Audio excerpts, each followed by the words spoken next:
السلام عليكم ورحمة الله وبركاته. الحمد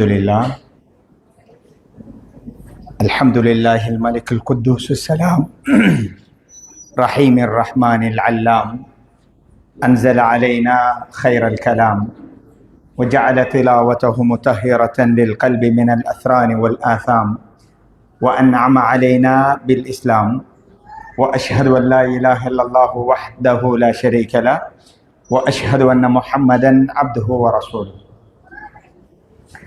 يا أيها الذين آمنوا اتقوا الله حق تقاته ولا تموتن إلا وأنتم مسلمون. எல்லாம் வல்ல அல்லாஹ்வுக்கு சுப்ஹானஹு வ தஆலாவை போற்றி புகழ்ந்ததற்பின் பெருமானார் ஸல்லல்லாஹு அலைஹி வஸல்லம் அவர்கள் மீதும் அவர்களை பின்பற்றி வாழ்ந்த சஹாபாக்கள், தாபியன்கள், நல்லோர்கள் எல்லோர் மீதும் என்றென்றும் சாந்தியும் சமாதானமும் நின்று நிலவட்டுமாக. அஸ்ஸலாமு அலைக்கும் வரஹ்மத்துல்லாஹி வபரகாத்துஹு. கண்ணியமிக்க இஸ்லாமிய சகோதரிகளே, அல்லாஹு தஆலா உங்களுடைய ஆரோக்கியத்திலும் உங்களுடைய மகிழ்ச்சியிலும் மன நிம்மதியிலும் துனியாவினுடைய வாழ்வில் ஆகிரத்தினுடைய வாழ்விலும் பரக்கச் செய்ய வேண்டும் என்கிற பிரார்த்தனைகளோடு பொதுவாகவே தரப்பட்டிருக்கிற தலைப்பு பெண்களே ஃபித்னாவை பயந்து கொள்ளுங்கள். பொதுவாக ஒரு பார்வை இருக்கிறது, இந்த ஆன்மீக உரைகளில் எல்லாமே, அது இஸ்லாமிய உரைகளாக இருக்கலாம், இந்து மத உரைகளாக இருக்கலாம், கிறிஸ்தவமாக இருக்கலாம், ஆன்மீக உரைகளிலெல்லாம் பெண்கள் எப்படி உடுக்க வேண்டும், பெண்கள் எப்படி பேச வேண்டும், பெண்கள் எப்படி சிரிக்க வேண்டும், பெண்கள் பொது வழியில் எப்படி நடந்து கொள்ள வேண்டும் என்று மதங்கள் பெண்களை சூழவே பேசிக் கொண்டிருக்கிறது என்கிற ஒரு பார்வை மத வெறுப்பாளர்களிடமும் நாஸ்திக சிந்தனை உள்ளவர்களிடமும் இருக்கிறது. ஆனால் இஸ்லாத்தை பொறுத்த வரைக்கும் உண்மையில் பெண்களை மிக மிக உச்சமான ஒரு இடத்தில் வைத்து பார்க்கிறது. சகோதரிகளை, அல்லாஹ்வுடைய தூதர் ஸல்லல்லாஹு அலைஹி வஸல்லம் அவர்கள் ஒரு ஆண் மகன், இவர் சிறந்தவரா அல்லது கெட்டவரா, இவர் எப்படிப்பட்டவர் என்பதை தீர்மானிக்கின்ற அளவுகோல் அவட வாப்பா கிட்ட கொடுக்கல, உம்மா கிட்ட கொடுக்கல, அல்லது சகோதரர்கள்ட்ட கொடுக்கல. இஸ்லாம் எப்படி சொல்லுதுன்னு பாருங்க. ஹைருக்கும் ஹைருக்கும் லி அஹ்லிஹி, உங்களில் மிகச் சிறந்தவர் உங்கள் மனைவியிடத்தில் யார் சிறந்தவர்களோ அவர்கள்தான் உங்களில் சிறந்தவர்கள் என்று ஸல்லல்லாஹு அலைஹி வஸல்லம் அவர்கள் சொல்றாங்க. அப்படி என்றால் இந்த செய்தி என்னத்தை சொல்லுது? ஒரு ஆண் மகனின் தரத்தை தீர்மானிக்கின்ற பொறுப்பு, சக்தி, பவரை அல்லாஹு தஆலா பெண்கள்கிட்ட தான் கொடுத்திருக்கிறான். ரசூலுல்லாஹ்விடம் ஒரு மனிதர் வருகிறார். இந்த உலகத்தில் அல்லாஹ் ரசூலுக்கு அடுத்தபடியாக நான் உச்சமாக என்ற நேசத்தை கொடுக்க வேண்டிய நபர் யார் என்ற நேரத்தில் ஒரு ஆண் மகனை அல்லாஹ்வுடைய தூதர் அடையாளப்படுத்தவில்லை.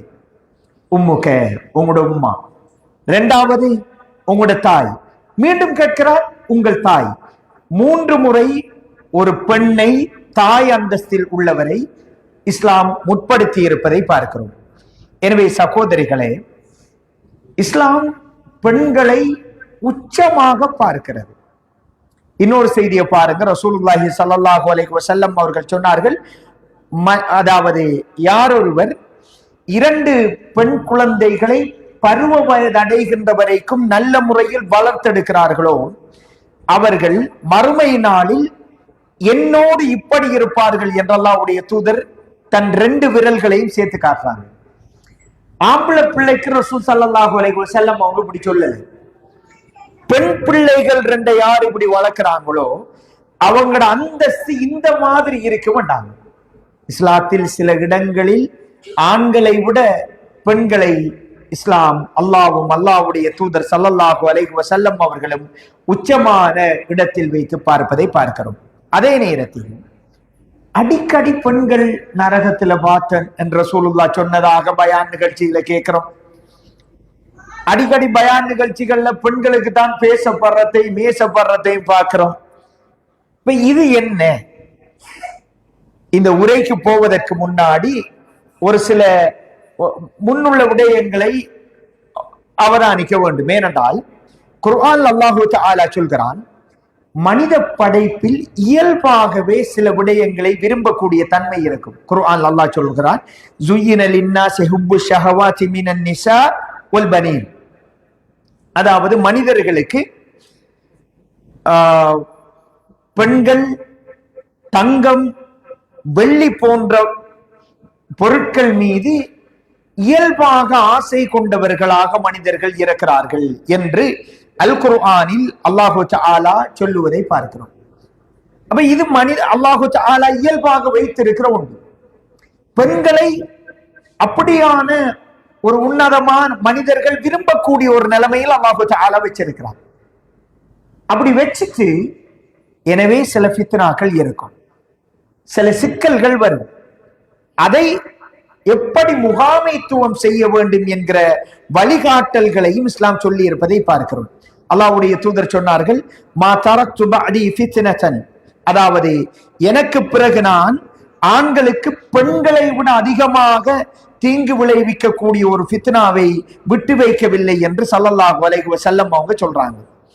இப்ப பெண்கள் இயல்பாக மனிதர்கள் விரும்பக்கூடிய ஒரு படைப்பாக அல்லாஹு தஆலா வைத்திருக்கிறான். அப்படி இருக்கிற நேரத்துல நலவும் பெறும், கெடுதியும் பெறும். ஃபித்னா என்கிற பொழுது, ஃபித்னாவை பொறுத்த வரைக்கும் குர்ஆனில அல்லாஹு தஆலா கிட்டத்தட்ட ஃபித்னா என்கிற இந்த சொல்லை 50க்கு மேற்பட்ட இடங்களில் பயன்படுத்துறார். 50க்கு மேற்பட்ட இடங்கள்ல வருது. இதுல ஃபித்னா என்பது அல் இப்திலா, இம்திஹான், இக்திபார், சோதனை, பரீட்சை, குழப்பம், வேதனை என்கிற அர்த்தங்கள் அதற்குண்டு. இந்த 50க்கு மேற்பட்ட இடங்கள்ல வர்ற இந்த சொல்ல தொகுத்து இமாம் இப்னுல் ஜௌசி ரஹிமஹுல்லாஹ் அவர்கள் இந்த ஃபித்னா என்ற சொல் 15 அர்த்தங்களை குர்ஆனில் கொடுக்கிறது என்று சொல்றார். அதுல ஒன்று அஷ்ர், இணை வைத்தல் என்ற அர்த்தத்தில் ஃபித்னா பயன்படுத்தப்படும். அல் அதாப், வேதனை என்கிற அர்த்தத்தில் பயன்படுத்தப்படும். அல் இஸ்ம், பாவம் என்கிற அர்த்தத்தில் பயன்படுத்தப்படும். கொலை என்கிற அர்த்தத்தில் பயன்படுத்தப்படும். இப்படி பல அர்த்தங்களில் ஃபித்னா என்ற சொல் பயன்படுத்தப்படும். எங்களுக்கும் தமிழிலும் பரிச்சயமான சொல். ஃபித்னாவை அஞ்சிக் கொள்ளுதல், பயந்து கொள்ளுதல் என்றால் அதுல இஸ்லாம் ஸல்லல்லாஹு அலைஹி வஸல்லம் அவர்கள் சொன்ன வழிகாட்டிய சில ஃபித்னாக்களை நினைவுபடுத்தலாம் என்று கருதுகிறோம். முதலாவது ஒரு அம்சம், அதாவது கண்ணியமிக்க இஸ்லாமிய சகோதரிகளே, வெட்கம். இந்த சோசியல் மீடியா வளர்ந்த பிறகு முன்னாடி ஒரு 20 வருடங்களுக்கு முன்னாடி இருந்த தலைமுறையிடம் இருந்த வெட்கத்திலும் பார்க்க ஆண்களுக்கும் வெட்கம் இருக்கணும், பெண்களுக்கும் வெட்கம் இருக்கணும். வெட்கம் நலவை தவிர வேறு எதையும் கொண்டு வராது. வெட்கத்தில் எல்லாமே நலவுதான் என்று ஸல்லல்லாஹு அலைஹி வஸல்லம் அவங்க சொல்லி இருக்கிறாங்க. வெட்கம் மலக்குமார்களுக்கு சொந்தமான பண்பு என்றால் உஸ்மான் ரலியல்லாஹு அன்ஹு அவர்கள் ஒரு சந்தர்ப்பத்துல வாராங்க. அல்லாஹ்வுடைய தூதர் ஸல்லல்லாஹு அலைஹி வஸல்லம் அவர்கள் அவருடைய அதாவது வேட்டி ஒரு மாதிரி இருக்குது, அவரை கண்டவுடன் அதை சரி செய்கிறார். ஆயிஷா நாய் கேட்கிறாங்க, யா ரசூலல்லாஹ், அபூபக்கர் ரலியல்லாஹு அன்ஹு அவங்க வந்தாங்க, உமர் ரலியல்லாஹு அன்ஹு அவர்கள் வந்தாங்க, அவங்க வந்த நேரம் எல்லா நிலைமைகளிலும் நீங்க அப்படியே இருந்தீங்க, ஆனால் உஸ்மான் ரலியல்லாஹு அன்ஹு அவர்கள் வந்த நேரம் மாத்திரம் இப்படி நடந்து கொண்டீர்களே ஏன் என்று கேட்கிறாங்க. ஸல்லல்லாஹு அலைஹி வஸல்லம் அவர்கள் சொன்னார்கள், அலா அஸ்தஹி மின் ரஜுலின் தஸ்தஹி மின்ஹுல் மலாயிகா, மலக்குமார்கள் வெட்கப்படுகின்ற, அவரை பார்த்து வெட்கப்படுகின்ற ஒரு மனிதரை பார்த்து நான் வெட்கப்படக்கூடாதா அப்படின்னு கேட்கிறாங்க. இப்ப வெட்கம் என்பது மலக்குமார்களுக்குரிய ஒரு பண்பு, நல்ல பண்பு. வெட்கத்தை தொலைத்தல் என்பது எல்லா வகையான ஃபித்னாக்களும் எங்கட வீட்டுக்குள்ள, குடும்ப வாழ்க்கையில, சமூக வாழ்க்கையில எங்களை அழிக்கக்கூடிய ஒரு பகுதி என்பது முதலாவது வெட்கம் தொலைந்து போது. பாருங்க, அதாவது ரசூல் ஸல்லல்லாஹு அலைஹி வஸல்லம் அவர்கள் எப்படி வெட்கப்படுறாங்கன்னு பாருங்க. மிஅராஜ் போறாங்க. 50 வக்து தொழுகை கொடுக்கப்படுது. எல்லாருக்கும் தெரிஞ்ச செய்தி. மூசா அலைஹிஸ்ஸலாம் அவர்களை சந்திக்கிறாங்க. மூசா அலைஹிஸ்ஸலாம் அவர்கள் என்ன சொல்றாங்க? 50 வக்து தொழுகை உங்களோட சமூகத்துக்கு கஷ்டம், பாரம், குறைச்சிட்டு வாங்க, அல்லாஹ் கிட்ட போய் பேசுங்க அப்படிங்கிறாங்க. இப்ப ரசூலுல்லாஹ் சொல்லல, முஹம்மத் மூசாவே உங்களோட சமூகம் மாதிரி அல்ல என்ற சமூகம். உங்களோட சமூகம் உங்களையும் உங்களோட ரப்பையும் போய் போராட சென்றவர்கள். சுவர்க்கத்தில் இருந்து உணவு வந்த நேரத்தில் கூட பருப்பு வேணும் என்று கேட்டார்கள். ஆனா எந்த சமூகத்தில் எனக்காக உயிர் கொடுப்பதற்கு அபூபக்கர், உமர், உஸ்மான் போன்றவர்கள் இருக்கிறார்கள் என்று அல்லாஹ்வுடைய தூதருக்கு பேசி இருக்கலாம். ஆனா பேசல. அந்த ஆலோசனை எடுத்துக்கொள்றாங்க. எனக்கு முன்னாடி மனிதர்களை சந்தித்தவர், மனிதர்களின் இயல்புகளை புரிந்தவர், எனக்கு முன்னாடி மனிதர்களோடு உறவாடினவர், அவர் அனுபவம் எனக்கு தேவை என்று எடுத்துக்கொள்றாங்க. மூத்தவங்க சொல்ற கருத்துகள், ஆலோசனைகள் உங்களுக்கு சில நேரம் அது தேவையில்லை என்று நினைக்கலாம். ஆனால் அது பெருமதியானது. அல்லாஹ்வுடைய தூதர் அந்த ஆலோசனையை எடுத்திருக்கிறாங்க. எடுத்து அல்லாஹ் கிட்ட போய் அந்த ஆலோசனையில ரஹ்மத்தை தான் நாங்க இன்னைக்கு அனுபவிச்சிருக்கிறோம். 50 வக்து இருந்திருந்தா எப்படி இருக்கும்? எந்த நேரமும் தொழுது கொண்டே இருக்க வேண்டிய ஒரு சூழல் வந்திருக்கும். ஆலோசனைகள் முக்கியமானது, அதை உள்வாங்கணும். இப்ப அல்லாஹ்வுடைய தூதர் ஒவ்வொரு விடுத்தமாக 5 குறைச்சிட்டு வராங்க. கடைசிக்கு 5 வக்துல வந்து நிக்குது. அப்பவும் மூசா அலைஹிஸ்ஸலாம் அவர்கள் சொல்றாங்க, ஃபர்ஜஅ இலா ரப்பிக் ஃபஸ்அல்ஹு தக்ஃபீஃப் லி உம்மத்திக். உங்களோட ரப்பிடம் போய் உங்களோட சமூகத்திற்காக இன்னும் இலகுபடுத்துமாறு போய் கேளுங்க அப்படின்னு சொல்லி மூசா அலைஹிஸ்ஸலாம் சொல்றாங்க. அல்லாஹ்வுடைய தூதர் ஸல்லல்லாஹு அலைஹி வஸல்லம் அவங்க சொல்றாங்க, எங்கட தூதர், எங்கட நபி சொல்றாங்க, இதுக்கு பிறகு எனக்கு ரப்பிட்ட போறதுக்கு வெட்கமாயிருக்குது, வெட்கமாயிருக்குது அப்படிங்கிறாங்க. ரசூல் ஸல்லல்லாஹு அலைஹி வஸல்லம் அவங்க வெட்கப்பட்டிருக்கிறாங்க, மலக்குமார்கள் வெட்கப்பட்டிருக்கிறாங்க, அல்லாஹு தஆலா வெட்கப்பட்டிருக்கிறான். அல்லாஹ்வுக்கு சொந்தமானது வெட்கம் என்பது, அல்லாஹ்வுக்கு சொந்தமான ஒரு பண்பு என்பதை ஹதீதுகள்ல நாங்க பார்க்கிறோம். இப்ப கண்ணியமிக்க சகோதரிகளே, வெட்கம் ஆண்களுக்கும் இருக்கணும், பெண்களுக்கும் இருக்கணும். ஆனால் ஆண்களின் வெட்கத்தை விட பெண்களின் வெட்கம் தொலைந்து போனால், யார வெட்கம் இல்லாம போனா கூட பாதிப்பு வரும். பெண்களின் வெட்கம் இல்ல, யாருக்கும் உலகத்தில் 2ஆம் கருத்து இருக்க முடியாது. இப்ப இந்த சோசியல் மீடியா வளர்ந்துட்டு எல்லோரும் டிக்டாக், ஃபேஸ்புக், யூடியூப் என்று எல்லாரும் பார்க்கிறோம். அவன் எப்படி எங்களை கட்டி போட்டு இருக்கிறான்டா, நாங்க பயன்படுத்த நாங்க நினைக்கிறதெல்லாம் ஃபேஸ்புக்கை திறந்தா காட்டுவான். நம்ம உன்னை பத்தி பேசியிருப்போம், எங்க இருந்து பிடிக்கிறானோன்னு தெரியல, நாங்க பயன்படுத்துறது அப்படியே காட்டுறான். இப்ப இதை பயன்படுத்த எங்க பிள்ளைகளும் அதை பயன்படுத்தும். அங்க பெண்கள் அரைகுறையாக முஸ்லிம் சமூகத்தை சேர்ந்தவர்கள், வேறு சமூகத்தை சேர்ந்தவர்கள் ஒரு ஜனரஞ்சகமான நகைச்சுவை பாணியில் சில நிகழ்ச்சிகள் செய்வாங்க, எல்லை மீறி சில நிகழ்ச்சிகள் செய்வாங்க. இத பார்க்க என்ன நடக்கும்? வெட்கம் மெதுமெதுவாக தொலையும். வெட்கம் தொலைதல் என்பது மிகப்பெரிய ஆபத்துக்களை கொண்டு வந்து சேர்க்கும். அதாவது முதலாவது ஆபத்து என்னென்றால், பார்வையின் கட்டுப்பாடை இழப்போம். வெட்கம் இல்லைண்டா, வெட்கம் என்றா எங்களுக்கு வந்து சில இதைத்தான் பார்க்கணும், இதை பார்க்க கூடாது அப்படிங்கிற ஒரு பக்குவம் வரும். இப்ப வெட்கம் இல்லைண்டா பார்வையின் கட்டுப்பாடு முதலாவது இழக்கும். அல்லாஹு தஆலா குர்ஆன்ல சொல்றான், என்னது? முஃமினான பெண்களே, முஃமினான ஆண்களே, பார்வையை தாழ்த்தி கொள்ளுங்கள். ஃபர்ஸ்டா சொல்றது, வெட்கம் தொலைந்தால் பார்வை கட்டுப்பாடு இழப்போம். இழந்தால் அடுத்தடுத்த ஃபித்னாக்கள் எல்லாமே உள்ள வரும். இரண்டாவது ஒரு விஷயம் என்னன்னு சொல்லி சொன்னால், அதாவது தவறுகள், குற்றங்கள் பெருசா தெரியாது. வெட்கம் இல்லைண்டா எங்களுக்கு மிகப்பெரிய பாரமா இருக்கிற ஒரு விஷயம் வெட்கம் இல்லாத பெண்களுக்கு எப்படி தெரியும்? இதெல்லாம் ஒரு விஷயமா? 1000 பேர் என்ன நினைக்க, எனக்கு என்ன பிரச்சனை அப்படி என்று இலகுவா செஞ்சுட்டு போயிட்டே இருப்பாங்க.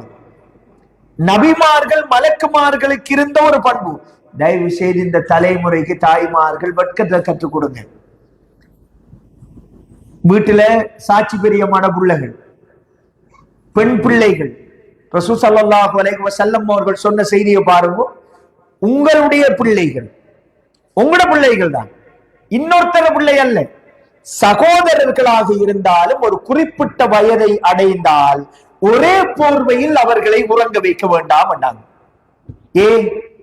அது வெட்கத்தை பறிக்கும், அது மோசமான விளைவுகளை கொண்டு உங்களோட பிள்ளையாக இருந்தாலும்.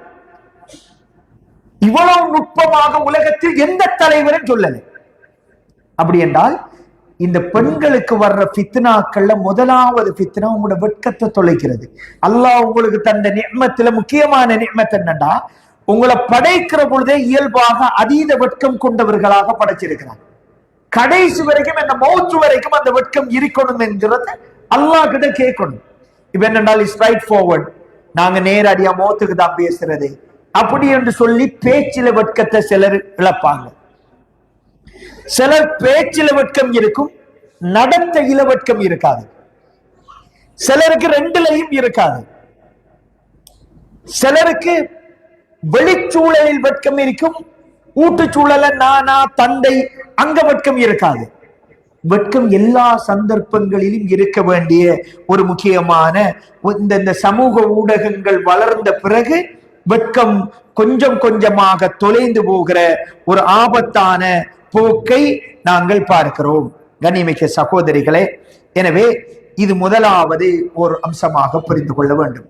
இரண்டாவது ஒரு விடயம், அதாவது அல்லாஹ்வுடைய தூதர் ஸல்லல்லாஹு அலைஹி வஸல்லம் அவர்கள் பெண்களை விசேஷமாக எச்சரித்த ஒரு பகுதி என்னென்றால் நுக்ரானுல் அஷீர். ரசூல் ஸல்லல்லாஹு அலைஹி வஸல்லம் அவங்க சொன்னாங்க, பெண்களை அதிகம் நரகத்துக்கிட்டு சொல்லக்கூடிய ஒரு காரணி இயல்பாகவே பெண்களிடம் இருக்கிற ஒரு தவறு என்று சொல்லிட்டு சொன்னாங்க. ஒரு கணவன் நிறைய விஷயம் அவருக்காக செஞ்சிருப்பாங்க. ஒரு சண்டை பிரச்சனை என்பது இயல்பானது, அது வரத்தான் வேணும். அல்லாஹ்வுடைய தூதருக்கும் மனைவியர்களுக்கும் வந்திருக்குது, அது பிரச்சனை அல்ல. ஆனா பிரச்சனை வந்தா என்ன பண்ணுவாங்கண்டா, கணவன் செய்ததை மொத்தமாக மறந்துடுவாங்க. ஒரு ஆண்ட இயல்பு என்னென்றால் பிரச்சனை வந்தா பிரச்சனையை மட்டும் பேசுவார். பெண்கள தன்மை பெரும்பாலும் விதிவிலக்கான அல்லாஹ் அருள் செய்த பலர் இருக்கிறாங்க. என்ன நடக்கும்டா, 15 வருடம் திருமணம் செஞ்சதண்டா திருமண பேச்சுவார்த்தை நடக்க இருந்த பிரச்சனை எல்லாம் செய்து கதை வருது. எங்க ஞாபக சக்தி மாஷா அல்லாஹ் மொத்தமாய் இருக்கும். குர்ஆன பாடமாக்கி இருந்தா பல விடுத்த பாடமாக்கி இருக்கலாம். ஆண்களுக்கு அப்படியான இயல்புகள் ரொம்ப குறைவு, அப்படிதான் இருக்குது. இவங்க அந்த பிரச்சனை ஒன்று வரக்க மொத்தமாக ஆண்மகன் தண்ட கணவன் செய்ததை அப்படியே நிராகரிச்சு பேசுவாங்க.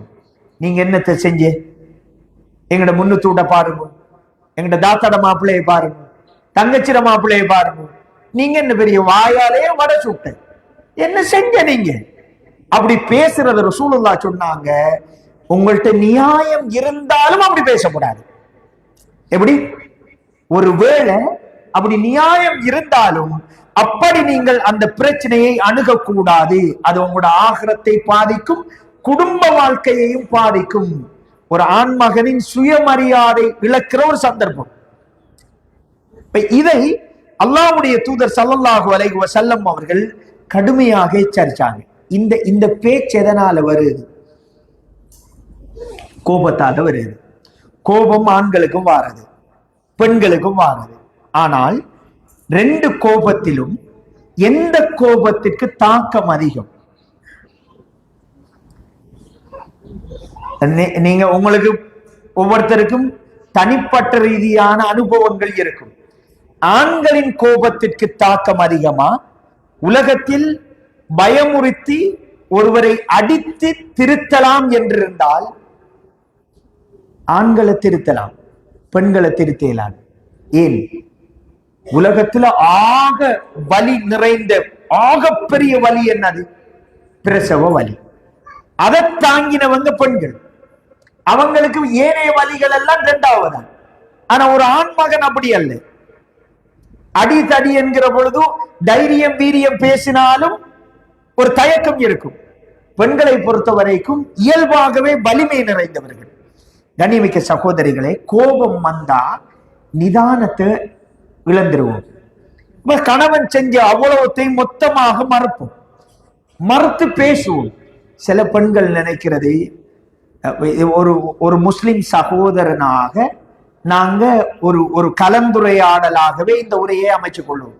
சில பெண்கள் நினைக்கிறது என்னன்னு சொல்லி சொன்னா, எனக்கிட்ட இருக்கிற சக்தி வாய்ந்த ஒரு விஷயம் என்ற நாவுதான்.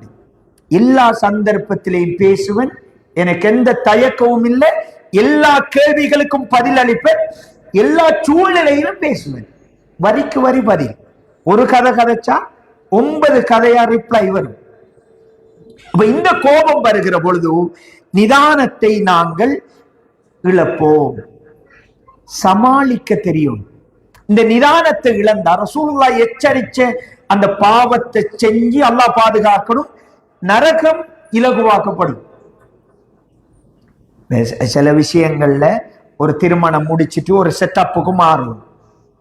குடும்பத்துல வந்துட்டு ஒரு தனித்திருப்போம், ஒரு பிள்ளையா இருந்திருப்போம், நல்ல கம்ஃபர்டபுள் ஜோன்ல இருந்திருப்போம், நிறைய வசதிகளோட வாழ்ந்திருப்போம். வீட்டுல வாப்பா எல்லாத்தையும் இணையிட்ட கேட்டுதான் செஞ்சிருப்பாரு. உம்மா எனக்கு இப்படித்தான் வீடு தேவை, எனக்கு இப்படித்தான் நகை தேவை, எல்லா ஓடரும் இங்கடையா தான் இருந்திருக்கும். ஆனா திருமணம் அப்படி இப்படி என்று வந்தா வேறொரு ஸ்டைலுக்கு நாம போகணும். அது வீட்டு சூழல வாப்பா உம்மா தான் பழக்கிருக்கணும். அப்படி பழக்காட்டி பார்சல் ரிட்டர்ன் திருப்பி நமக்கு வரும். அந்த வேதனைகளை மொத்தமா நாம தான் சுமக்க வேண்டி வரும். கண்ணியமிக்க சகோதரிகளே, இப்ப இப்படியான சூழல்ல நாங்க சில விஷயங்களை தெளிவாக புரிந்து கொள்ளணும். கோபப்படக்க இந்த வார்த்தைகள் அதிகமாக வரும். அதனோடு ரசூலுல்லாஹ் சொன்னாங்க, கணவனை மொத்தமா மறுக்கிறது, அவன் செஞ்சதெல்லாம் நிராகரிச்சு பேசுறது. 2வது சாபம் விடுறது. பெண்களுக்கு மாத்திரம், ஆண்களுக்கு நிறைய எச்சரிக்கைகள் செஞ்சிருக்கிறாங்க. இது பெண்கள் நிகழ்ச்சி என்றதால பெண்கள் தொட சாபம் விடுறது, பிள்ளைகளுக்கே சாபம் விடுவோம். சில பெண்கள் இருப்பாங்க, பெற்றோர்களுக்கே சாபமிடக்கூடிய சூழல்ல இருப்பாங்க. கணவனுக்கு திட்டி தீப்பாங்க. அதுல பாரதூரம் தெரியாம இல்லை. ஆனா எப்பையும் பெண்கள கோபம் ஆபத்தானது. ஆண்கள கோபத்துக்கு பெரிய ஒரு விபரீதங்கள் வராது ஒப்பிடுகின்ற பொழுது. ஆனா பெண்கள கோபம் வருடக்கணக்கான வலிகளை தரும். பெரும் வரலாற்றில் உலகத்தில பெரும் சாம்ராஜ்யங்கள் வீழ்ச்சி அடைஞ்சிருக்குது, பெரும் யுத்தங்கள் மோதல்கள் வந்திருக்குது. அந்த வரலாறுகளை தொகுத்து பாருங்க, அதுக்கு பின்னாடி ஒரு பெண்ணின் கோபம் ரோஷம் இருந்திருக்கும். பெண்கள கோபம் ஆபத்தானது. கோபம் இருக்கணும். எல்லை மீறிய கோபம் என்பது மிக மிக ஆபத்தான நிலைமைகளை உருவாக்கும். இது பெரியோரு ஆபத்து சகோதரிகளே. ஒரு கோபம் வந்து நீங்க திட்டுவீங்க, எல்லை மீறி பேசுவீங்க. பொறுமை இல்லாத பொழுது இந்த பொறுமையை கற்றுக் கொடுங்க. ஃபாஸ்ட் ஃபுட் உலகம், எல்லாருக்கும் சாப்பாடு என்றாலும் இப்படி ஓடரை போட்டான்னு நான் வந்துடும். இப்ப பொறுமை இழந்த ஒரு ஜென்சி தலைமுறை, எல்லாம் குயிக்க நெரிக்கணும். போன்ல கூட டேட்டா அப்படி கொஞ்சம் டவுன்லோட் ஆகிறது லேட் ஆயிட்டு இருந்தா கரைச்சல் அரிக்கும். அப்படியான ஒரு தலைமுறை எங்களை சூழ எங்களோட பிள்ளைகளாக பேர பிள்ளைகளாக வாழ்ந்துட்டு இருக்கிறாங்க. இந்த நேரத்தில் அவர்களையும் சேர்த்து கைபிடித்து கரை சேர்க்க வேண்டிய பொறுப்பு நமக்கு இருக்குது. அந்த பொறுப்பை நாங்க உணரணும். ஒரு நபித்தோழர் இருந்தார் பாருங்கோ, எவ்வளவு பொறுமை அல்லாஹ்வுடைய தூதருக்கு இருந்திருக்கும். ஒரு சக மனிதர்களை நெருப்படுத்துவதில் எவ்வளவு பொறுமை இருந்திருக்கும் பாருங்கோ. அவர் வந்துட்டு அவர் ஒரு நகைச்சுவையான நபித்தோழர். அதாவது அன்ன ரஜுலன் அலா அஹ்தின் நபி ஸல்லல்லாஹு அலைஹி வஸல்லம் கான இஸ்முஹு அப்துல்லாஹ். ரசூலுல்லாஹ்வுடைய காலத்தில் ஒரு மனுஷர் இருந்தார், அவர் பேர் அப்துல்லா. அவரை வந்துட்டு ஹிமார் என்று சொல்லி ஒரு பட்ட பேர் சொல்லி அழைப்பாங்க. அவர் நகைச்சுவையானவர், وكان يضحك رسول الله صلى الله عليه وسلم. ரசூலுல்லாஹ்வை சிரிப்பு காட்டுவார். பெருசா வசதி இல்லை. ஒரு நாள் மார்க்கெட்ல ஒரு துணியை பார்க்கிறார், நல்லா இருக்குது. இப்ப ரசூலுல்லாஹ்க்கு இதை வாங்கி கிஃப்ட் கொடுக்கணும் வாங்கி எடுத்துட்டாரு. ஆனா காசு இல்லை. துணியை வாங்கிட்டு கடைக்காரர்களுக்கு சொல்றார், எனக்கு பின்னால வாங்க, காசை தாரங்க. அவர் பின்னாடி வாரார். ரசூலுல்லாஹ்வோட வீட்டை போய் சலான் சொல்லி கதவை தட்டுறாரு. இந்த நபித்தோழர், அல்லாஹ்வுடைய தூதர் வெளியே வாரார். துணியை கொடுத்து, யா ரசூலல்லாஹ், இது உங்களுக்காகவே நாம் வாங்கி வச்ச, உங்களுக்கு அன்பளிப்பா இதை தாரணுங்கிறார். அல்லாஹ்வுடைய தூதர் அதை வாங்கி சந்தோஷமா எடுக்கிறாரு. இதாரு பின்னுக்கு நிக்கிறேன்னு சொல்லி கேட்கிறார் ரசூலுல்லாஹ். இவர்தான் துணி, அந்த காசை கொடுங்கிறாரு. அப்ப இது எனக்கு அன்பளிப்பு இல்லையான்னு கேட்கிறார். யா ரசூலல்லாஹ், உங்களுக்கு அன்பளிப்பு தரணும் என்ற ஆசையில தான் இது அங்க இருந்து கொண்டு வந்தேன், ஆனா என்கிட்ட பணம் இல்லைங்கிறாரு. அல்லாஹ்வுடைய தூதர் சிரித்து விட்டு அந்த பணத்தை எடுத்து அவருக்கு கொடுக்கிறாரு, உரியவருக்கு. இந்த நபித்தோழர் ரசூலுல்லாஹ்வோட சபையில ரசூலுல்லாஹ் உயிர் வாழ்கிற பொழுது மது அருந்துறார். ஒரு விடுத்தம் அல்ல, இரண்டு விடுத்தம் அல்ல, பல விடுத்தங்கள் மது. ரசூல் ஸல்லல்லாஹு அலைஹி வஸல்லம் அவர்களை அவர் நேசித்தார் என்பது உண்மை. ஆனா அந்த தீய பழக்கத்தில் இருந்து அவரால் விடுபட முடியல. அல்லாஹ்வுடைய தூதர் சஹாபாக்களுக்கு சொல்லுவாங்க, இவரை தண்டிங்க, அடிங்கன்னு சொல்லி. அடிக்கப்படுவார். வஹி இறங்கி இருக்குது. இறுதி தூதர், சொர்க்கத்துக்கு முதலாவது போறவர், மனித குலத்துக்கே ஷஃபாஅத் செய்யக்கூடியவர், அவருக்கு முன்னாடி குடிச்சிட்டு வருவார். ஒரு நாள் அவர் தண்டிக்கப்படுகின்ற பொழுது ஒரு நபித்தோழர் சொல்றார், அதாவது அல்லாஹ் உங்களை சபிப்பானாகங்கிறார். ரசூலுல்லாஹ்க்கு முன்னே இத்தனை விடுத்தம், கோபம் வந்துச்சு. கோபத்தின் உச்சிக்கு போய் சொல்றார், அல்லாஹ் உங்களை சபிப்பானுங்கிறார். சாபம் உண்டு விடுறார். ஸல்லல்லாஹு அலைஹி வஸல்லம் அவங்க அதை செவியேற்றவுடன் சொல்றாரு, லா தல்அனுஹு ஃபவல்லாஹி மா அலிம்து இன்னஹு யுஹிப்புல்லாஹ வ ரசூலுஹு. இவரை சபிக்கணும், இப்படி சொல்ல வேண்டாம். அவர் அல்லாஹ்வையும் அல்லாஹ்வுடைய தூதரையும் நேசிக்கின்ற மனிதர், இப்படி பேசணும், அவருக்கு சாபம் இட வேண்டாம் என்கிறாங்க. சகோதரிகளே, எந்த நிலையில் ரசூலுல்லாஹ் சாபத்தை எச்சரிக்கிறாங்க பாருங்க. ரசூலுல்லாஹ்வுக்கு முன்னிலையில் ஒரு விடுத்தம் அல்ல, பல விடுத்தம் மது அருந்தி தண்டிக்கப்பட்டிருந்தும் அதிலிருந்து விடுபடவில்லை. அவரை ஒருவர் சபிக்கிறார். ஆனால் ஸல்லல்லாஹு அலைஹி வஸல்லம் அவர்கள் அதை கண்டிக்கிறார். பெண்களை அல்லாஹ்வுடைய தூதர் எச்சரித்தார்கள், சாபத்தை அதிகம் செய்கிறீர்கள், நரகத்தில் அதிகம் உங்களை கண்டேன். கோபம் வருது, தாக்கி சாபம் செய்யும், பிள்ளைகளுக்கு சாபம் செய்யும், கணவனுக்கு சாபம் செய்யும். கோபம் ஒரு நாளும் வெற்றி அளிக்காது. உலமாக்கள் சொல்லுவாங்க, உங்களோட பிள்ளைகளுக்கு நீங்க தண்டிக்கிற பொழுது, ஒரு தவறு செஞ்சிட்டாரு, தண்டிக்கின்ற பொழுது கோபத்துல தண்டிச்சிடாதீங்கோ. ஒரு ஆசிரியர் மாணவனுக்கு தண்டிக்கின்ற பொழுது கோபத்தில் தண்டித்து விடாதீர்கள். ஏன்? கோபத்துல தண்டித்தா அதுல நிதானம் இருக்காது. 2 பெனடோல் போட வேண்டிய இடத்துல 8 பெனடோல் போடுவேன். போட்டா முடிவுகள் நாங்க நினைக்கிற முடிவு வராது, வேறொரு முடிவு தான் வரும். எனவே கண்ணியமிக்க சகோதரிகளே, இந்த ஒரு மனுஷன் செய்யற உதவியை மறத்து பேசுறது அது நல்ல பண்பே கிடையாது. அந்த மனோநிலை எங்கள்கிட்ட வந்துடவே கூடாது. 2வது, சாபம், ஒரு என்ற பிள்ளை, என்ற கணவர், என்ற சகோதரம், இவங்களெல்லாம் திருத்தணும், மாற்றணும் என்று நினைச்சா முதலாவது பொறுமை. யாக்கூப் அலைஹிஸ்ஸலாம் அவங்க யூசுப் அலைஹிஸ்ஸலாத்திர தந்தை. யூசுப் அலைஹிஸ்ஸலாத்தை கிணத்துல போட்டது யாரு? அவருடைய சொந்த பிள்ளை, சகோதரங்கள், யாக்கூப் அலைஹிஸ்ஸலாத்திர பிள்ளைகள். யூசுப் அலைஹிஸ்ஸலாத்துக்கு தெரியுது, யாக்கூப் அலைஹிஸ்ஸலாத்துக்கு தெரியுது, இவங்க ஓனாய்கிட்ட யூசுஃபை பறி கொடுக்கல, ஏதோ ஒரு சூழ்ச்சி செஞ்சிருக்கிறாங்க.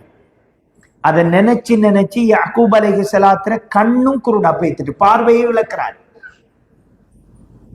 இவ்வளவு அநீதி என்ற பிள்ளைகள் செய்திருக்கிறார்கள் இன்னொரு பிள்ளைக்கு என்பது அவருக்கு தெரியும். தெரிந்திருந்தும் அல்லாஹ் குர்ஆன்ல சொல்றான், இத் ஹதர யஅகூபல் மௌத், யஅகூப் அலைஹிஸ்ஸலாம் அவர்களுக்கு மௌத் சக்ராத் நெருங்கிய பொழுது, இத் கால லிபனி, அவருடைய பிள்ளைகளுக்கு சொன்னார், மா தஅபுதூன மின் பஅதி, எனக்கு பிறகு நீங்கள் யாரை வணங்குவீர்கள் என்று கேட்டார். சுப்ஹானல்லாஹ்.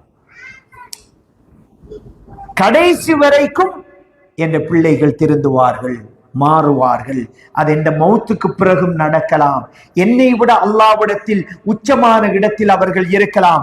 என்ற கபருக்கு நன்மை கொண்டு வந்து சேர்க்கிற ஒரு சக்தியாக அல்லாஹ் அவனை மாற்றுவான் என்பதில் உறுதியாக இருந்தாங்க. நிராசை அடையல, லானத் செய்யல, திட்டல்ல. பிள்ளைகள் விஷயத்துல பொறுமை இழந்தால் நாம துனியாவையும் பிள்ளைகளையும் இழந்துருவோம். கடைசி வரைக்கும் அவங்களுக்கு துவா செய்யறாங்க.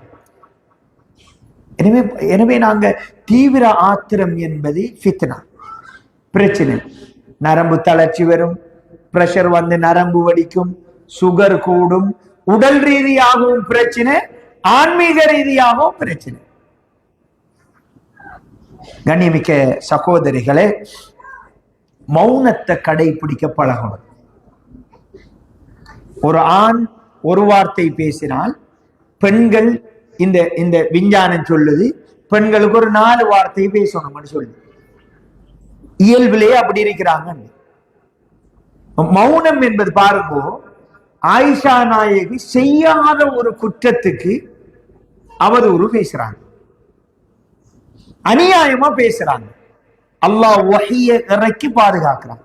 ஆயிஷா நாயகி அந்த நேரம் கடைபிடித்த விஷயம் என்னது? மௌனம். மரியம் அலைஹிஸ்ஸலாம் ஆண் துணையின்றி அல்லாஹ் பிள்ளை கொடுக்கிறார்.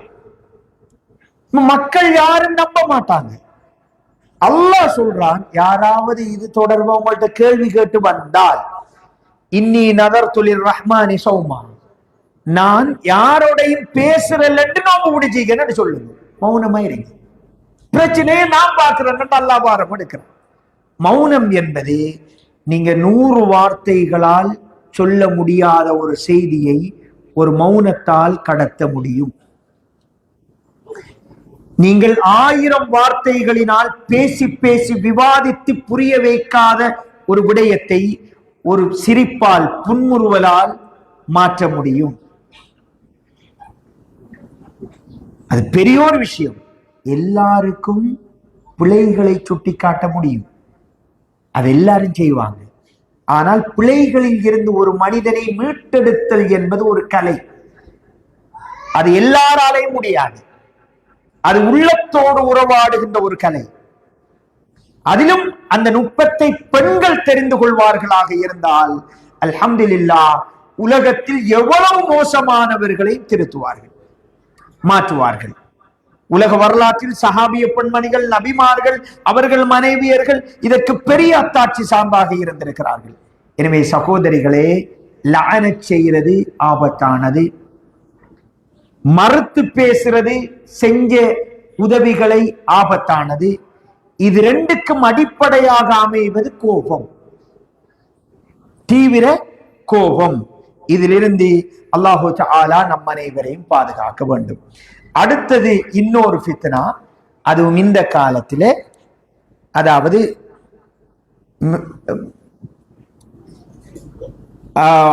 எல்லாவற்றையும் பொருளாதாரமா பார்க்கிறது, மெட்டீரியலிசம்.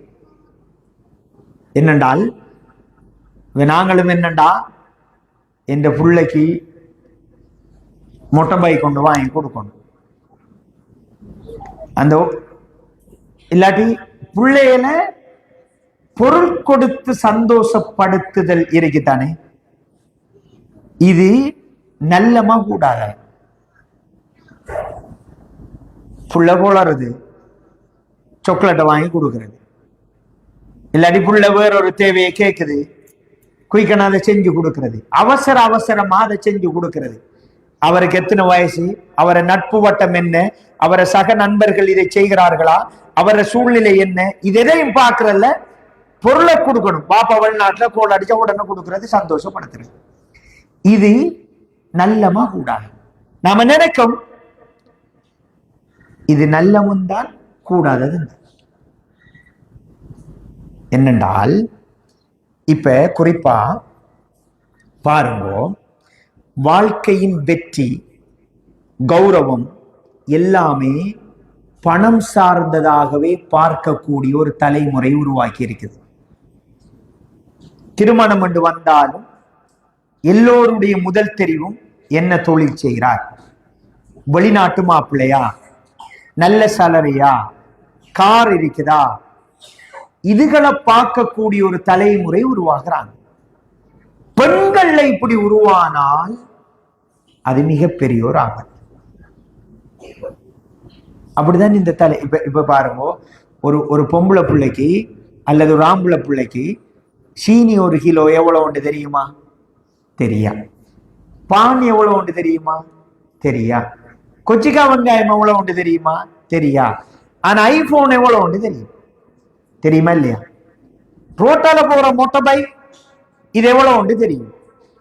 இது நல்ல சமைச்சையா? இது ஒரு இது எந்த நிலையில் எங்கட இந்த தலைமுறை நிக்குது என்று வழங்குதா?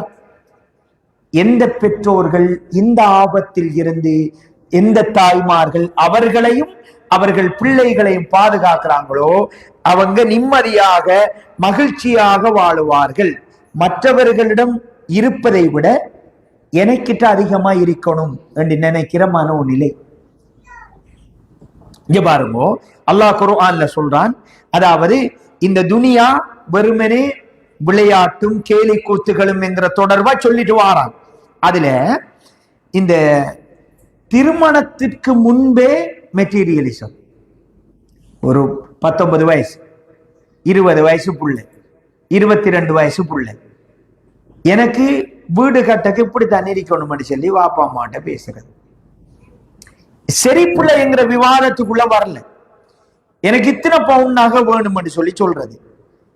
எந்த வீட முன்னுக்கு கட்டுங்க பின்னுக்கு கட்டாமன்னு சொல்லி சொல்றது சீதனம். அது இஸ்லாத்துக்கு முரணான ஒரு அம்சம். ஆம்பளை பிள்ளையோ பொம்பளை பிள்ளையோ இந்த மனோநிலைகள் ஆடம்பரமான ஒரு மைண்ட் செட்டுக்கு திரும்புறாங்க. அத்தியாவசியத்தை விட ஆடம்பரத்தை நோக்கி நகர்றாங்க. ரசூல் ஸல்லல்லாஹு அலைஹி வஸல்லம் அவர்களுடைய நல்ல கணவன் யார் என்ற ஒரு கேள்வி கேட்டா என்ன பதில் வரும்? இப்போ உள்ள பொம்பளை பிள்ளைகள் நல்ல கணவன் யார் என்றால் யாரு? ஒரு கார் இருக்கணும், நல்ல வீடு இருக்கணும், இதெல்லாம் இருக்கக்கூடாதுன்னு சொல்ல வரல. ஆனா இதைத்தான் இந்த துனியாட வெற்றி என்பது இதுதான் அப்படி என்று நினைச்சா ஒரு நாளும் இந்த சமூகம் எழுப்பார். ரசூல் ஸல்லல்லாஹு அலைஹி வஸல்லம் அவங்கள்ட்ட ஃபாத்திமா நாயகி வாராங்க. ஒரு நாள் அல்லாஹ்வுடைய தூதர் ஃபாத்திமா நாயகி மீது அதிகமான அன்பு வச்சிருந்தாங்க. வந்து சொல்றாங்க, வீட்டை வாராங்க. ரசூலுல்லாஹ் வீட்டை இல்லை, ஆயிஷா நாயிட்ட வந்த விஷயத்தை சொல்லிட்டு போறாங்க. எனக்கு ஒரு வேலைக்கு ஒரு ஆள் தேவை, இந்த கைகள் எல்லாமே காயமாகி விட்டது என்று சொல்லி சொல்றாங்க. அல்லாஹ்வுடைய தூதருக்கு யுத்தத்தில் இருந்து வந்த அடிமைகளும் இருக்கிறாங்க. ஆயிஷா நாயி உங்களோட மகள் வந்தாங்க இப்படி சொன்னாங்கன்னு சொன்னவுடன் ரசூலுல்லாஹ் வீட்டுக்கு உடனே போறாங்க. அலி ரலியல்லாஹு அன்ஹு அவர்கள் மருமகன் 2 பேரும் தூங்குறதுக்கு ரெடியா இருக்கிறாங்க. ஸல்லல்லாஹு அலைஹி வஸல்லம் அவர்கள் வீட்டுல போய் சரியா நடுவுல உட்காராங்க. மருமகன் ஒரு சைடு, மகள் ஒரு சைடு, 2 பேருக்கு நடுவுல நெருக்கமா இருக்கிறாங்க. மகள்கிட்ட கையை பார்க்கிறாங்க. அல்லாஹ்வுடைய தூதர் நினைத்திருந்தால் அடிமை இருக்கு வேலைக்கு கொடுத்திருக்கலாம், பிரச்சனையே கிடையாது. மகள்கிட்ட அதீத அன்பும் இருக்குது. சொல்றாங்க, மகள் அடிமையை விட சிறந்த ஒன்றை உங்களுக்கு கற்றுத்தரட்டுமா? இரவுல தூங்கக்க 33 தரம் சுபஹான் அல்லாஹ், 33 தரம் அல்ஹம்துலில்லாஹ், 34 தரம் அல்லாஹு அக்பர் என்று சொல்லிவிட்டு தூங்குங்கள். அது வேலை கால் வைக்கிறத விட நல்லவங்கிறாங்க. அல்லாஹ்வுடைய தூதர் பொருட்களை கொடுத்து தண்ட மகளை திருப்திப்படுத்த நினைக்கல. பொய்லஸ் கோழியா பிள்ளைகளை வளர்க்க கூடாது. இந்த சமூகத்தில் வைக்கிற சேரு அவங்கள படணும், புழுதி அவங்கள படணும், கஷ்டங்கள் அவங்கள படணும். அப்பதான் ஒரு நல்ல ஒரு பிரஜையாக குடும்ப பொறுப்புகளை உணர்ந்து வரக்கூடிய ஒரு பிரஜையாக உருவாக முடியும் என்பதை அல்லாஹ்வுடைய தூதர் ஸல்லல்லாஹு அலைஹி வஸல்லம் அவர்கள் இந்த செய்தியினூடாக கற்றுக் கொடுக்கிறார்கள். அதாவது இப்ப என்னென்றால் இந்த பொருள் கொடுத்து சந்தோஷப்படுத்துற ஒரு சூழலுக்கு மாற இருக்கிறோம் நாங்க எல்லோரும். இந்த திருமணம் என்பது இபாதத்தா இபாதத் இல்லையா? திருமணம் இபாதத்தா இபாதத் இல்லையா? ஹஜ்ஜுக்கு போற இபாதத்தா இபாதத் இல்லையா?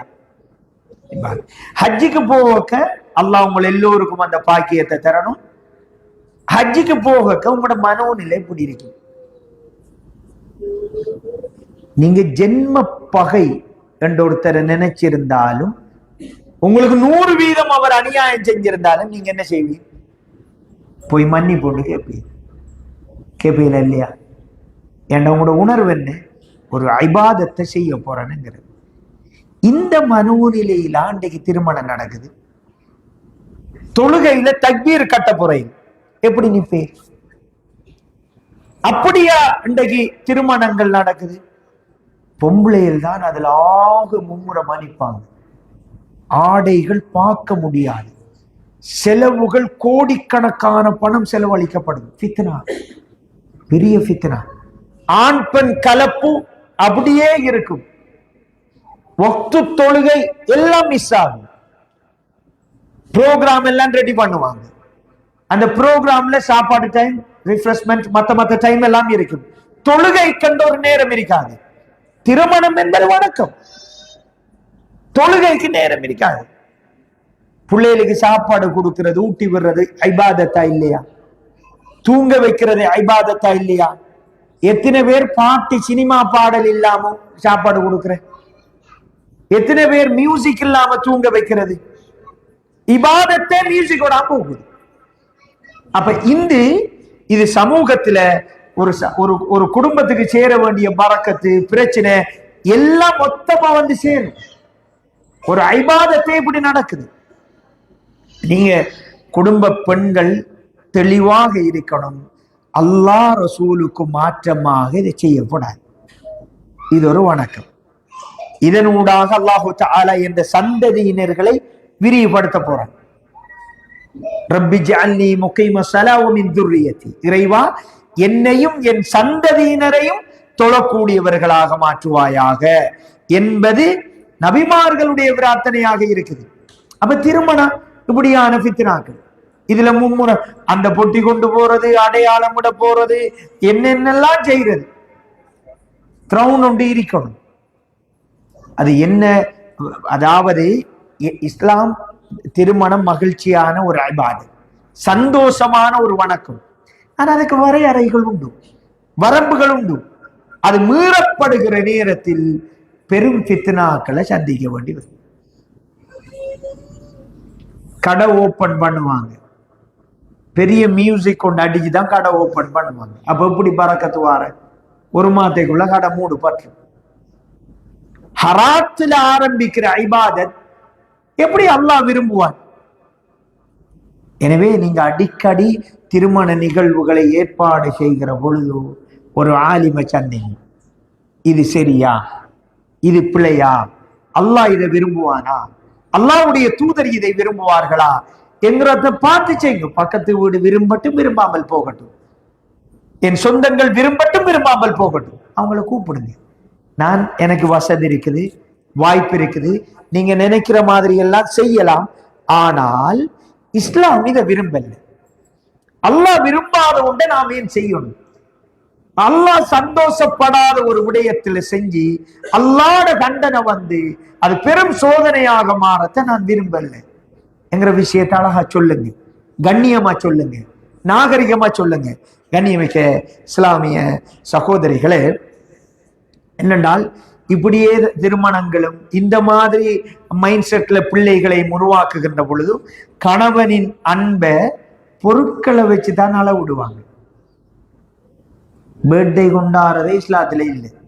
எனக்கு என்னென்ன கிஃப்ட் வாங்கி தந்திருக்கிறாரு, கிஃப்ட் வாங்கி தந்தா நல்ல கணவர், கிஃப்ட் வாங்கி தராட்டி அவர் செட் ஆக மாட்டார்.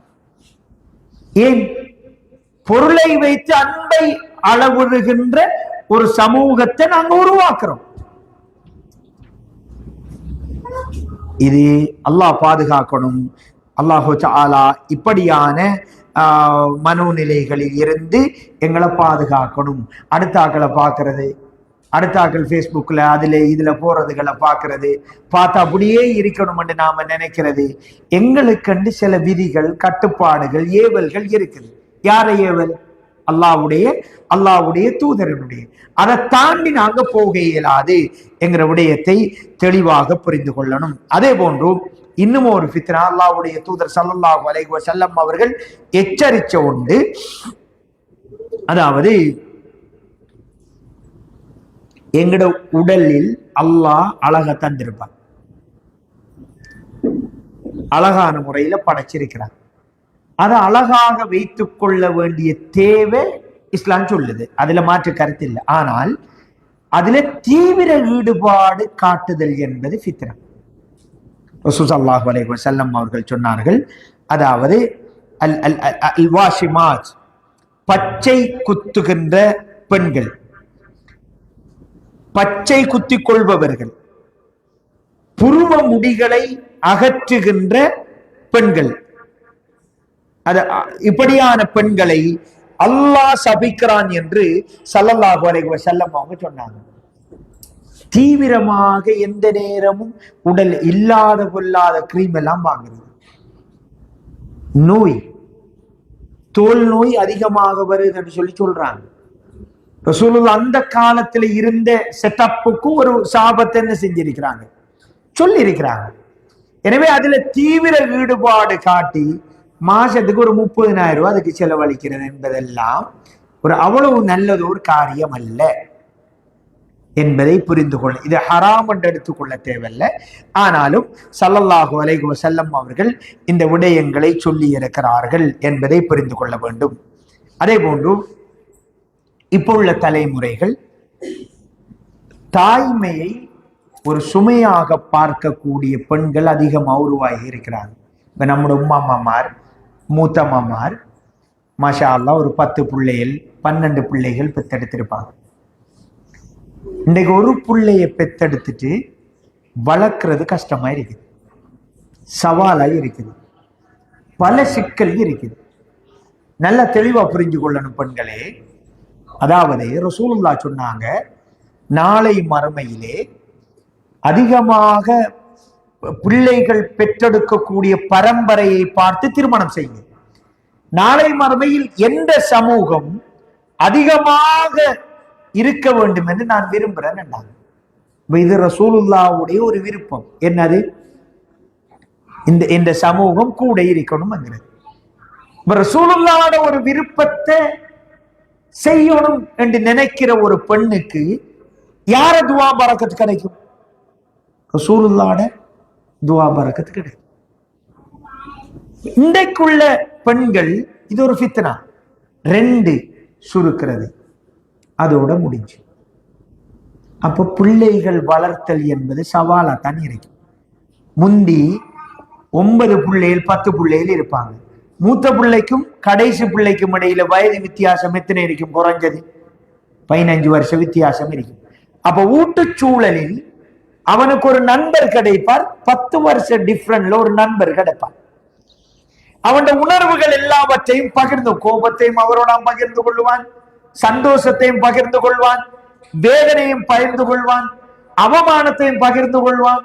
எல்லாத்தையும் ஊட்டுச்சூழலை பகிர்ந்து கொள்ள பார்ட்னர் கிடைக்கும். நானா தம்பியன் ஷர்ட்டை மாத்தி போடுவாங்க, சோப்பை மாறி மாறி பூசிக்கொள்ளுவாங்க, பிரச்சனையே இல்லை.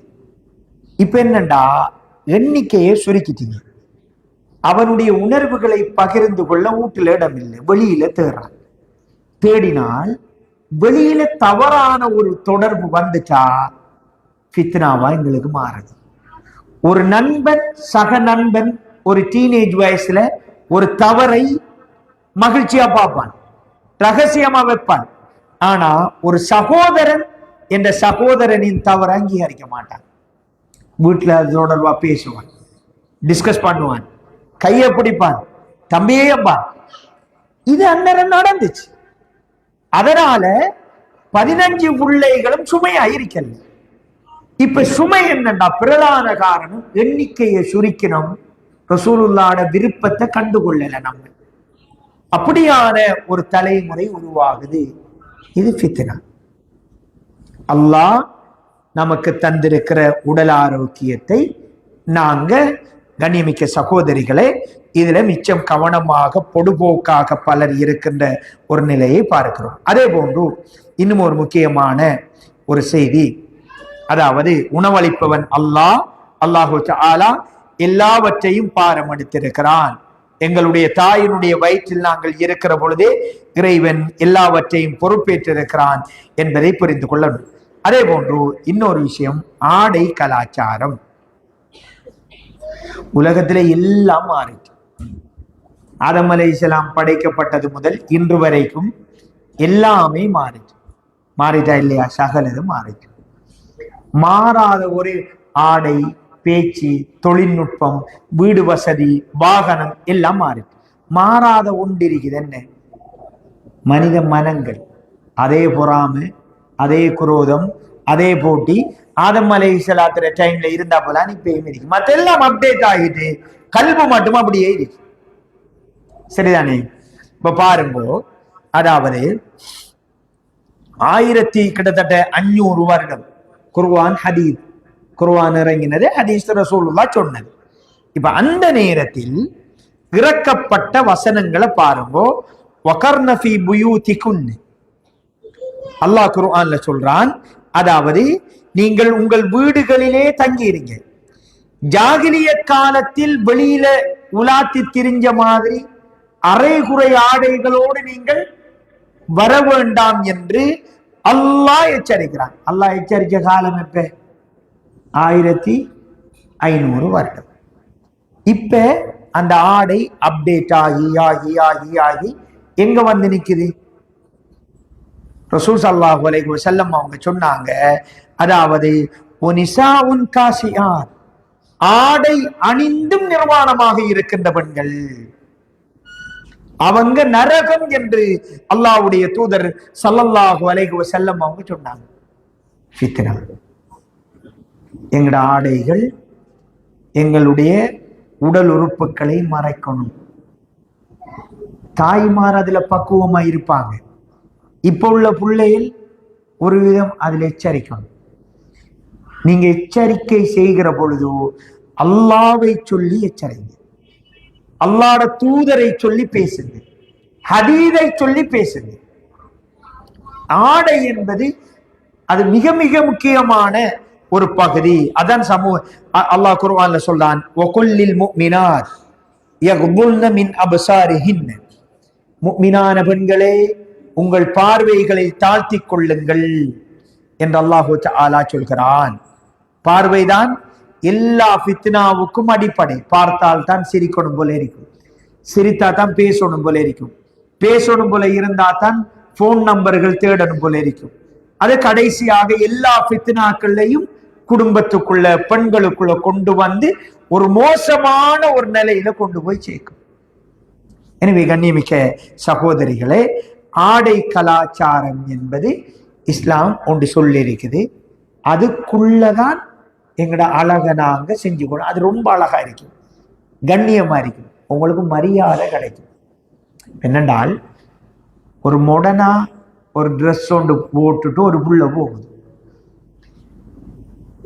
ரோட்டால போற ஒரு ஆண் மகன் அதை பார்க்கறதுக்கு விரும்புவான். ஆனா அந்த பெண்ணை திருமணம் முடிக்க விரும்புவானா? நியாயமா கேட்போம். அப்படி உடுக்கிற பெண்கள் இருப்பாங்க. அல்லாஹ் ரசூல் அந்த வார்த்தைகள் உங்களுக்கு இருக்கணும். எங்களுக்கு சக்கராத் இருக்கு, மௌத் இருக்குது, மறுமை இருக்குது. இதை தாண்டி நீங்க உடுத்துட்டு போறீங்க, இஸ்லாத்துக்கு முரணான ஆடைகளோடு போறீங்க. உங்களை ரசிப்பார்கள், ஆனா லைஃப் பார்ட்னரா இது சரி வராது பாப்பா, அது தேவையில்லைப்பா. ரோசமுள்ள எல்லா மகனும் அந்த முடிவுக்கு தான் வருவான். உங்கள் ஆடைகளினால் நீங்கள் உயர்வதல்ல, தாழ்ந்து தாழ்ந்து போகிறீர்கள் என்பது தெளிவா புரியும். இன்னொரு செய்தியை பாருங்க, எங்கட குரல் எங்கட பிள்ளைகளுக்கு அதுகளை கற்றுக் கொடுக்கணும். குர்ஆன் அல்லாஹு தஆலா சொல்றான், அதாவது உங்களுடைய பேச்சுகள்ல குலைந்து குலைந்து பேசாதீர்கள், குலைந்து குலைந்து பேசாதீர்கள். வாப்பட நண்பர்கள் வரலாம், சகோதரன் நண்பர்கள் வரலாம், ஸ்டைல் என்று சொல்லி குலைந்து பேசுகிற செட்டப் இஸ்லாம் தடுக்குது. அது மனசுல வேறு விதமான எண்ணங்களை தோற்றப்பாடுகளை உருவாக்கும். ரசூல் ஸல்லல்லாஹு அலைஹி வஸல்லம் அவர்கள் தண்ட பேரன் சின்னாள் தவண்டு போறாரு. ஈச்சம் அந்த பழம் உண்ட பள்ளியில இருந்த உண்ட எடுத்து வாக்கி வச்சுட்டார். அதை பார்த்தவுடன் அல்லாஹ்வுடைய தூதர் ஸல்லல்லாஹு அலைஹி வஸல்லம் அவர்கள் சின்ன புள்ளண்டு போட்டு நின்றாங்களா, ஓடோடி போய் இது நமக்கு சொந்தமானதல்ல, இது ஹராம் அப்படி என்று சொல்லி அதை தூக்கி வீசுறாங்க. உங்களுடைய சின்ன பிள்ளையில இருந்து அதை கற்றுக் கொடுங்க. அது பிளட்டோட வரணும், அப்படியே வரணும். அப்படி வருகிற பொழுது அல்ஹம்துலில்லாஹ் அவங்களோட வாழ்க்கை, அவங்களோட திருமணம் எல்லாம் பரக்கத்தா இருக்கும். துனியாவுடைய ஃபித்னாக்கள்ல இருந்து மாஷா அல்லாஹ் பாதுகாப்பு பெற முடியும். குறிப்பாக திருமணத்துல தான் நிறைய தவறுகள் நடக்குது. ரசூலுல்லாஹ் சொன்னாங்க, அந்நபினிய புயூதனா அலா தீனில்லாஹி அஸ்ஸ வஜல், எங்கட குடும்ப வாழ்க்கையை, வீட்டு சூழலை அல்லாஹ் ரசூலுக்கு பொருத்தமான விதத்தில் அமைக்கணும். இப்ப பாருங்க, ரசூலுல்லாஹ் சொன்னாங்க, ரஹிமல்லாஹு ரஜுலன் காம மினல் லைலி ஃபஸல்லா, ஒரு அடியானுக்கு, ஒரு ஆண்மகனுக்கு, கணவனுக்கு அல்லாஹ் அருள் செய்யட்டும், அவர் எத்தகையவர் என்றால் இரவுல எழும்புறார், தண்ட வைஃபையும் வாங்க சேர்ந்து தொழுவம் என்று எழுப்பாற்றார்.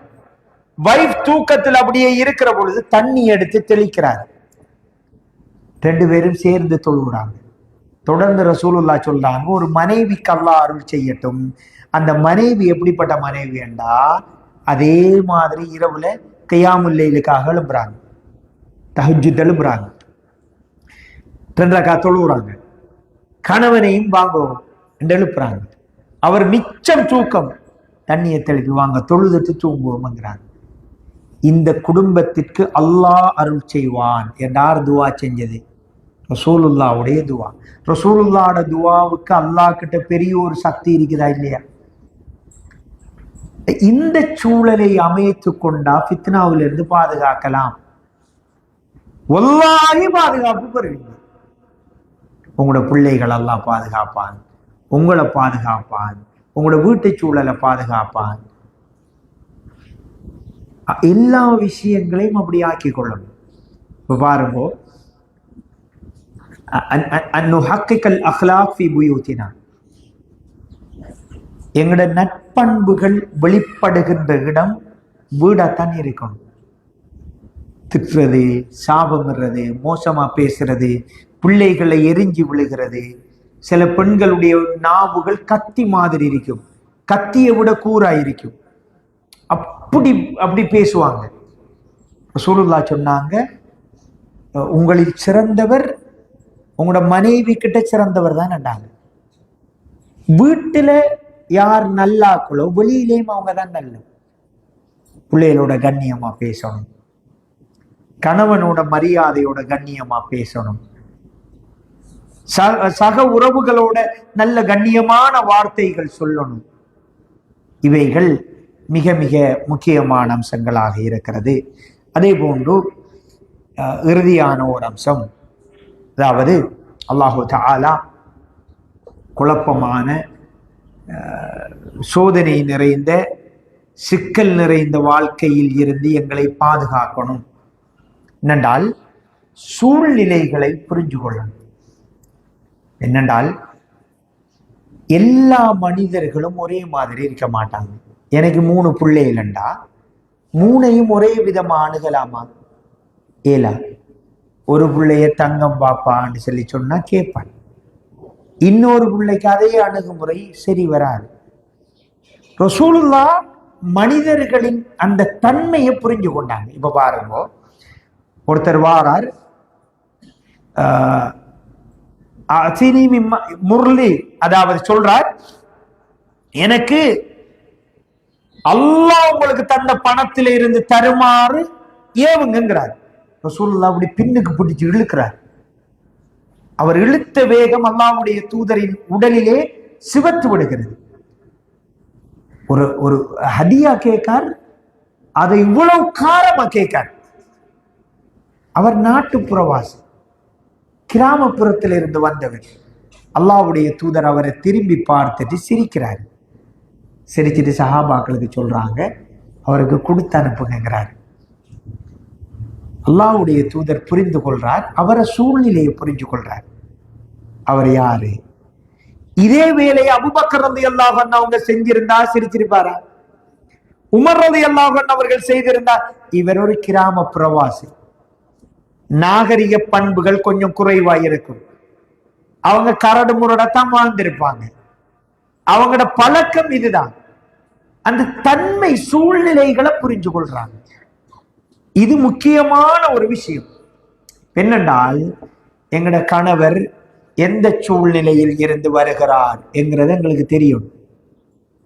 எந்த பிள்ளை என்ன சூழ்நிலையில் இருந்து வர்றார்,